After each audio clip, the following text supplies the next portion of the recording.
In terms of actions, is the U.S. working with NATO? What's the president's approach right now in response to what occurred over the weekend? Sure. Well, first let me say the president was briefed.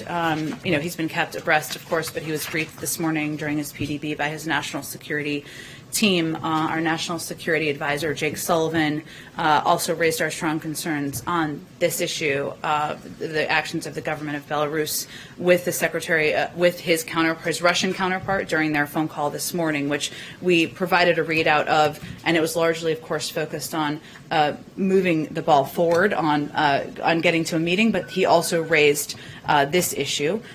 We certainly, since you gave me the opportunity to do this, condemn the Lukashenko's regime's ongoing harassment and arbitrary detention of journalists simply for doing their job.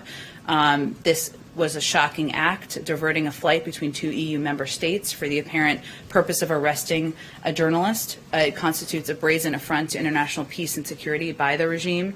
We demand an immediate, international, transparent, and credible investigation of this incident.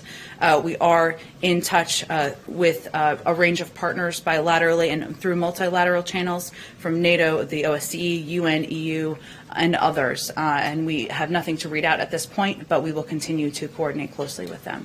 Is it the White House's belief or assessment that Russia was involved in the Belarus decision on that plane? I wasn't trying to jump to that conclusion, only to convey that, as Kelly noted, there has been a close relationship. And so as we're discussing ways we can engage to convey our point of view on the actions by the government of Belarus, that we're going to do that through many channels. Our ambassador in Belarus has also conveyed that directly.